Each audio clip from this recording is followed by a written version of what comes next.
Hello guys, welcome back to Aditi's daily diary. कैसे हैं आप सभी? तो अभी बज रहे हैं सुबह के 9 और कहते हैं झाड़ू पोछा वगैरह सब हो गया था और भाभी ने पूजा भी कर ली थी। उसके बाद अभी नमक अजवाइन के पराठे सेके थे, मतलब अचार वगैरह से जो भी है। तो सबने अचार, कॉफ़ी, दूध या जो भी था उससे खा लिया है।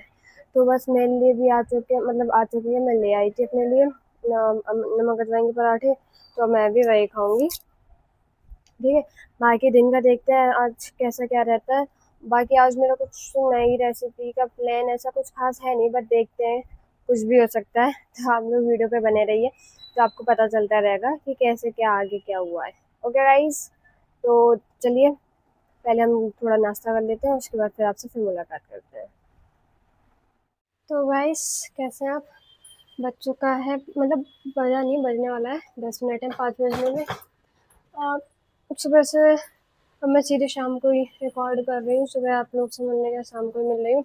एक्चुअली दोपहर में नॉर्मल खाना ही बनता है, जो उसमें क्या ही दिखाती मैं आपको, दाल चावल वगैरह। ठीक है, तो वही दाल चावल बना था, तो इसलिए मैंने उसमें कुछ रिकॉर्ड ही नहीं किया। दाल चावल तो नॉर्मली सबके यहाँ बनता है, तो उसमें ऐसा कुछ था नहीं रिकॉर्ड करने वाला, तो वो मैंने किया नहीं। और उसके बाद फिर हम लोग बस लेटे हुए थे, बातें वगैरह कर रहे थे। मेरी बहन की शादी आ रही है, तो उससे रिलेटेड बातें, मतलब ऐसी थोड़ी बहुत बातें वगैरह चल रही थी, वो सब कर रहे थे। उसके बाद फिर अब 5 बजे नीचे आने का टाइम हो गया था, तो मैं अब नीचे आई हूँ और देखते हैं। मैंने कल भी मेरा वो वीडियो रिकॉर्ड रह गया था जो टैली वाला था, अब आज देखते हैं आज आता नहीं आता है। जो भी होगा उसी अकॉर्डिंग फिर रिकॉर्डिंग भी मतलब होगी। बाकी आज शाम का प्लान बताऊं तो आज शाम को मैं वैसे सोच रही हूँ ओरियो केक बनाने की, तो देखते हैं। आज ओरियो को केक का प्लान है। एक्चुअली प्लान क्या है, आज मेरा बहुत ज़्यादा दिनों से मन कर रहा था ओरियो केक खाने का, तो फिर मैंने सोचा चलो ठीक है, आज मैं घर पे ही ओरियो केक बनाती हूँ, फिर ट्राई करते हैं कैसा बनता है, आपको भी शेयर करूँगी। अच्छा लगे तो आप भी घर पे ज़रूर बनाइएगा। ठीक है गाइस, बाकी अभी उसका देखते हैं उसका क्या सीन है, वो आता है नहीं आता है, तो उसी हिसाब से हमारा टैली का होगा। गेट खोल दूँ यार, मेन टाइम हो चुका है ऐसे बच्चों का आने का।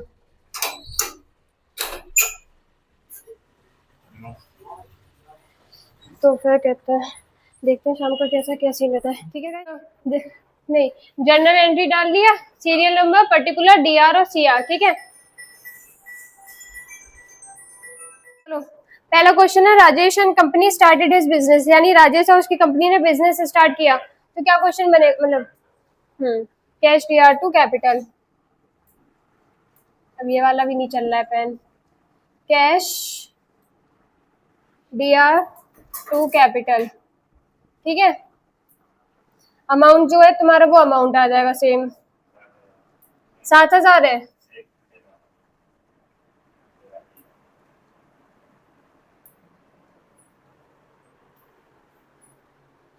चलो पहला तो क्वेश्चन हो गया। अब आते हैं दूसरा question, taken loan from SBI, यानी कि एसबीआई से लोन लिया। कॉपी पलटो नहीं, दिमाग लगाओ। टेकन लोन फ्रॉम एसबीआई,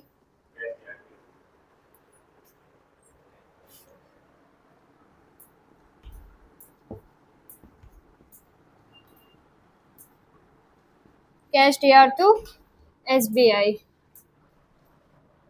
इसका कितना अमाउंट है? 5 लाख, ठीक है। चलो थर्ड क्वेश्चन पे आते हैं, goods purchase from Sohan, local purchase. अच्छा इसमें एक चीज समझ लो पहले, ये क्वेश्चन इतना उतार लिया तुमने, ठीक है। अब जरा तुम जीएसटी के बारे में थोड़ा समझो।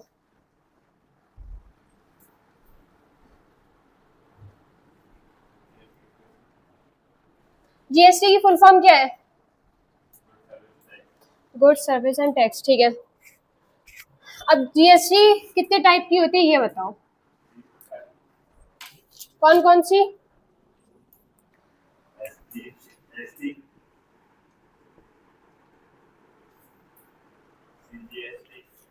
मार्कर यार देखो दूसरा, जीएसटी यानी कि गुड्स सर्विस एंड टैक्स, ठीक है। ये कितने टाइप की होती है? 3 टाइप की। कौन कौन सी? सीजीएसटी, एसजीएसटी और आईजीएसटी, ठीक है। सीजीएसटी की फुल फॉर्म बताओ। सीजीएसटी की पूछ रही हूँ। सही, central goods service and tax, ठीक है। एसजीएसटी क्या होती है? States goods service and tax. और आईजीएसटी की? Integrated goods service and tax, ठीक है। अब जो ये होती है सीजीएसटी और तुम्हारी एसजीएसटी वो होती है लोकल, और जो तुम्हारी ये टेबल बनानी है, ठीक है, और ये जो तुम्हारी एसजीएसटी होती है वो होती है नॉन लोकल। लोकल का मतलब होता है जो विद इन स्टेट हो, यानी कि जो भी सामान आपका राज्य के अंदर ही अंदर होता हो ट्रांसफर, और जो नॉन लोकल होती है वो होती है आउटसाइड द स्टेट। अच्छा, यूपी है, यूपी के अंदर ही अंदर जो चीज ट्रांसफर हो रही है, सपोज मेरी कोई चीज है बरेली से ट्रांसफर हुई है आगरा में, तो बरेली भी आप कहते हैं यूपी में, आगरा भी यूपी में, ठीक। तो ये तुम्हारी होगी लोकल, यानी कि सीजीएसटी एसजीएसटी में ये टाइप के 2 टैक्स लगते हैं, ठीक। अब जैसे मैं कोई चीज ट्रांसफर करूं बरेली से हरियाणा के लिए, ठीक है, तो बरेली तुम्हारा कहाँ पे आता है? यूपी में। हरियाणा अपना अलग स्टेट हो गया, तो ये तुम्हारा हो गया नॉन लोकल, क्योंकि ये तुम्हारा एक स्टेट से दूसरे स्टेट में ट्रांसफर हो गया, तो यहाँ पे ये वाली आईजीएसटी लगती है। अच्छा, इसमें तुम्हारी 9% सीजीएसटी हो सकती है, मतलब परसेंट के ऊपर डिपेंड करती है। अच्छा, परसेंटेज निकालनी आती है? पहले तो फटाफट टेबल उतार लो, पीछे उतार लो कॉपी के। चलो, इतना क्लियर हो गया। अब जैसे तुम्हारा थर्ड क्वेश्चन है गुड्स परचेज फ्रॉम सोहन, ठीक है, तो इसकी एंट्री तो पता है, परचेज दिया तो सोहन, क्योंकि सोहन से सामान खरीदा है, तो इनकमिंग किसकी हुई? सामान की, आउटगोइंग सोहन की। तो तुम्हारा जैसे तुम नॉर्मल एंट्री बनाते हो तो उसमें ये लिखते हो, देखो, purchase DR to Sohan, right, ऐसे तो लिखते हो, बट इसमें ये नहीं होगा। अब इसमें क्या होना है, पहले तो तुम इसका परसेंटेज निकालना, देखो, जैसे इसमें एलजी मॉनिटर 20 सेट है जिसका 5000 पर रेट बता रखा है, 5050 नहीं, तो पहले तो तुम इसकी वो निकाल लोगे कितना अमाउंट आएगा, तो 20 को 5000 से कर दिया, कितना आया हमारे पास? 1 लाख, ठीक है। इसके बाद हमारा 18% जीएसटी, टोटल 18% जीएसटी है। उन्होंने ये नहीं बताया कि सीजीएसटी एसजीएसटी आईजीएसटी, अच्छा, जहाँ पे सीजीएसटी होती है वहाँ पे एसजीएसटी भी अपने आप आ जाएगी, क्योंकि सीजीएसटी सेंट्रल और स्टेट दोनों एक ही में लगेगी, आई नहीं अकेली एक के बराबर होती है। तो यहाँ पे तुम्हें जीएसटी 18% जिसका हाफ हाफ दे दिया, 9% सीजीएसटी और 9% एसजीएसटी। अब इस 1 लाख का तुम्हें 9% सीजीएसटी और 9% एसजीएसटी निकालने, तो क्या करोगे? देखोगे 1 लाख अपॉन क्या आएगा, 100 मल्टीप्लाई बाय 9, बस हटा दो, बड़ा भाग कर दो, आगे 9000 तुम्हारा अमाउंट, तुम्हारा निकल गया अमाउंट, ठीक है। इसी तरीके से सेम जो सीजीएसटी का अमाउंट निकला वही सेम एसजीएसटी का अमाउंट होगा। अच्छा, यहाँ पे अगर इन्होंने कहा होता सिर्फ आईजीएसटी निकालने को, तो क्या हो जाता, तुम्हारा जो अमाउंट है उसको 100 मल्टीप्लाई बाय 80, मतलब इसमें जरूरी नहीं जो अमाउंट तुम्हें मतलब दिया वही हमेशा हो, वो तुम्हें बता दिया जाएगा कितना परसेंट का लगाना है तुम्हें। जैसे बिल बनाओगे तो उसमें डिपेंड करता है कि तुम्हें कितनी परसेंट की छूट के लिए कह रहे हो, उसी हिसाब से तुम बनाओगे, 2.5 कह सकता है, 9 कह सकता है, 18 कह सकते हैं, वो उनकी मर्जी है, तो उसके हिसाब से बिल बनेगा। तुम्हें बस तरीका बता रही हूँ, तो उसी हिसाब से तुमने 18 को कहते हैं 1000 से मल्टीप्लाई कर दिया, अमाउंट आ जाएगा 18000, ठीक है। चलो, ये तो तुम्हारा निकालना बता दिया परसेंटेज, किस तरह परसेंटेज निकलती है। अब बात करते हैं हम एंट्री कैसे होनी है इसकी। पहले स्टार्टिंग की 3 एंट्री मैंने उस टाइम करवाई थी, वो उतार ली थी, हाँ 2 करवाई थी, सॉरी। तीसरी देखो कैसी बननी है, ये ध्यान से देखना, वरना अगर तुम जरा सी भी गलती करोगे तो तुम्हें पता है पूरा गलत आता है। गुड्स परचेज फ्रॉम सोहन, यानी कि परचेज डीआर 2 नहीं लिखना। अब इसमें लिखना है तुम्हें 9% सीजीएसटी 9% एसजीएसटी, ऐसे लिखोगे 9% सीजीएसटी डीआर 9% एसजीएसटी डीआर, फिर आएगा 2 सोहन, ठीक। अब तुम्हारा परचेज का अमाउंट मिल गया था 1 लाख, ठीक, इसका 9000, इसका भी 9000। अब तुम्हारा सोहन का आंसर कैसे निकलेगा, इन तीनों को ऐड कर लो, यहाँ पे आंसर आ जाएगा तुम्हारा, ठीक है। वो इसका तुम्हारा सोहन का आंसर होगा टोटल। करो जरा इसको, 1,18,000 से बोले। मैं commonly operating machine properly used for training, education, research.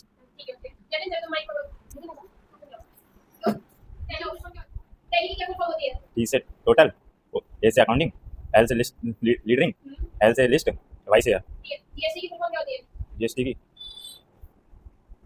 जी से गुड, एस से सर्विसेज और टी से टैक्स। 3 टाइप की, एसजीएसटी, सीजीएसटी, आईजीएसटी। हाँ, central services and tax, services नहीं, हाँ, state services tax, state good services tax, integrated good services tax. अच्छा, जैसे कि मेरा एक क्वेश्चन है, अमाउंट में तुम्हारा टोटल 1 लाख है, उसमें तुम्हें कही गई कि 9% सीजीएसटी 9% एसजीएसटी निकालनी है, तो कैसा क्या फॉर्मूला लगेगा जीएसटी का निकालने का? 1 लाख को 1 से डिवाइड करेंगे और 9 से करेंगे मल्टीप्लाई, तो इसका आंसर 9000 आएगा। गाइस, मेरा 5 बजे वाला बैच ओवर हो चुका है। बाकी आपने देखा मैंने बैच में क्वेश्चन आंसर्स थोड़े करे थे बच्चों से, वो मैं आपको इसमें मेंशन कर दूंगी, आपको दिखा दूंगी किस तरीके से हुए थे, ठीक है। तो बाकी आगे का जो भी शेड्यूल है वो आपको मैंने बता ही रखा है, देखते हैं आगे कैसा क्या होता है, शाम तक आपको बताती रहूंगी, ओके। बाकी यहाँ पे मैं ओरियो बिस्किट कहते हैं कट करने लगी थी, उसकी क्रीम अलग कर रही थी, बिस्किट अलग कर रही थी, उसके बाद इन रैपर्स को फेंक के इनको मिक्सी में कहते हैं पीस लिया। तो कन्वेक्शन मोड पे 180 डिग्री पे कर लिया पहले, देन स्टार्ट। अब इससे क्या होगा, प्री हीट हो जाएगा। ठीक है, तो पहले प्री हीट कर ले, उसके बाद तब तक हम यहाँ पे तैयारी कर लेते हैं। ठीक है गाइस, तो ये रहा मटेरियल। बाकी इसको मैं इसमें दूध वगैरह डाल के अच्छे से मिला लूँगी, फेंट लूँगी इसका, और इसको एक अच्छा सा सॉफ्ट सा डो टाइप का बना के रख लूँगी। ठीक है, देखिए इस तरीके से अच्छे से फेंट के एक सॉफ्ट डो बन जाएगा, जैसे ये बन चुका है। उसके बाद इसमें इनो डाल दूँगी और हल्का सा दूध डाल के इसको फिर से कहते हैं घोल लूँगी। दूसरी तरफ ग्रीसिंग करने लगी हूँ। अब यहाँ पे इसको किसी भी चीज़ से, जैसे बटर से ग्रीसिंग करके, बटर पेपर लगाया था उसके बटर से ग्रीसिंग करके, और इसमें जो कहते हैं ये घोल मैंने बनाया है उसको डाल दूँगी। ठीक है, इसको अच्छी तरह से डाल दूँगी, उसके बाद फिर केक टिन में रख दूँगी।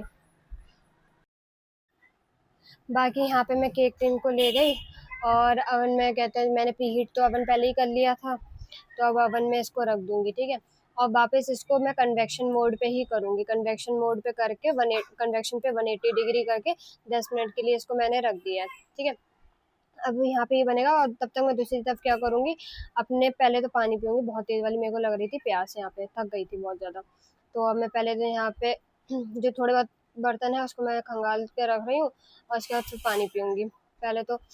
और ये बाकी जो क्रीम बनानी है इसको प्रोवाइड, उससे पहले मैं पानी पी लूँ। तो पानी पी के उसके बाद फिर मैंने जो उस पे वाइट वाली क्रीम मेरे को लगानी है उसको बनाने लगी थी। तो इसमें कुछ नहीं, इसमें थोड़ा सा हल्का सा गर्म दूध डालना था और उसको अच्छे से स्पून की मदद से मिला लेना था। तो उसको अच्छे से मेल्ट कर लेंगे पूरी क्रीम को, तभी केक के ऊपर ये डालने के लिए हो जाएगी रेडी। तो इसको मैं अच्छी तरह से स्पून की मदद से मेल्ट कर रही थी, जिससे कि इसमें बिल्कुल भी ज़्यादा मतलब बचे ना, और ये अच्छी से मेल्ट भी हो जाए दूध के साथ।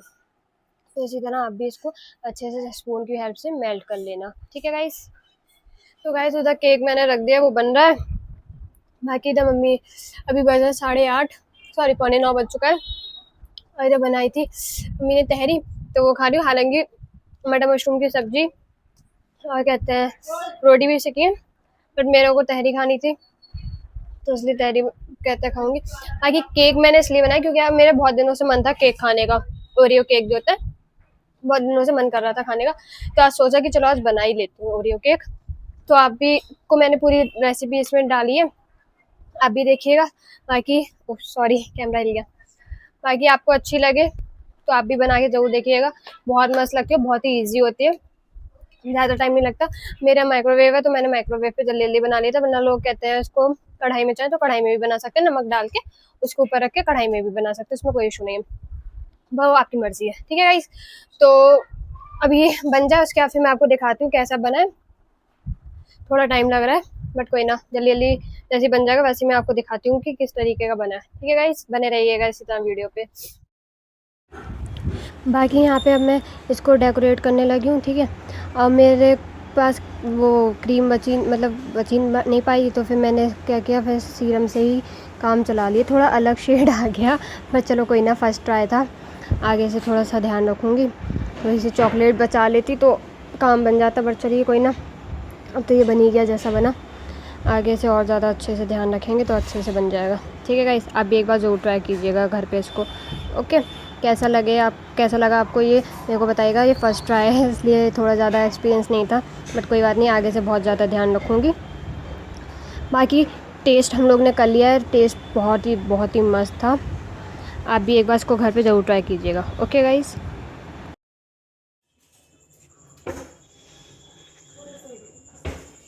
वगैरह सब बन चुका है, और आप बताइए कैसा लगा मेरा केक। ठीक है, और उसकी रेसिपी कैसी लगी मेरे को ज़रूर कमेंट करके ज़रूर बताइएगा, और अपने घर पे भी ज़रूर ट्राई करिए। जब कहते हैं आप घर पे ट्राई करें उसके बाद मेरे को बताइएगा कैसा फ्लेवर लगा, कैसा टेस्ट लगा। उसके बाद मेरे को भी इसी तरह मोटिवेट करते रहिए, और मुझे कमेंट करके बहुत सारा अपना प्यार देते रहिए, तो मुझे भी मोटिवेशन मिले और मैं भी कहते हैं इसी तरह आगे और वीडियोज़ क्रिएट करती रहूँ। ठीक है गाइस, बाकी आपसे कल फिर मिलती हूँ, तब तक के लिए बाय बाय, टेक केयर। और अगर मेरे चैनल पे नए हैं तो उसको सब्सक्राइब कीजिए, लाइक कीजिए, कमेंट कीजिए और शेयर कीजिए। ठीक है, कल मिलते हैं, तब तक के लिए बाय बाय।